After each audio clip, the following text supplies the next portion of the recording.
Also learning new exclusive details about a horrific crash that caused a 17-year-old volleyball player to lose her legs. The incident earlier this year in downtown St. Louis is the focus of a new lawsuit filed by Janae Edmondson and her family.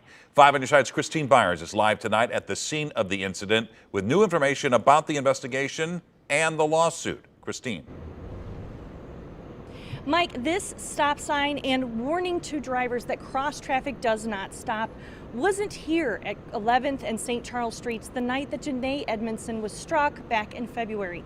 Now it's one of the key elements of a lawsuit and the police investigation into how this accident unfolded. This Google Earth photo and this photo from the police report obtained by 5 on your side shows a yield sign was here the day Janae Edmondson was struck. According to a lawsuit filed this week, Daniel Riley failed to yield to the car that struck him and sent him careening into Janae. The lawsuit also claims the yield sign wasn't appropriate for the intersection because large buildings on either side of the street block a driver like Riley's view of cross traffic. Obviously, the person with most liability would be Mr. Riley. Scott Rosenblum is a longtime criminal defense attorney whose clients often file civil lawsuits apart from criminal cases. Well, it's just another way to seek justice. I mean, unfortunately, sometimes the only way to seek justice is measured in dollars and cents. And that's the only way to quantify it. The lawsuit targets Riley, Riley's mother, the driver of another car involved in the accident, a car rental company, and the city of St. Louis. Rosenblum says the city has the biggest target on its back. Then you go and you look where there's potentially deeper pockets, and I would say that would be the city of St. Louis, given the construction of that intersection. What if I were to tell you that we went to that intersection today and we found a stop sign is there instead of the yield sign that was there? Do you think that opens them up to additional exposure here?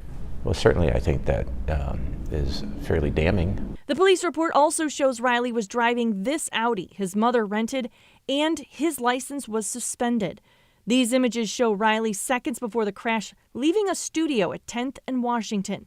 Accident reconstruction shows he accelerated from 17 miles an hour to 45 miles an hour within 3.5 seconds after he pulled out of his parking spot, and that he floored it 1 second prior to impact.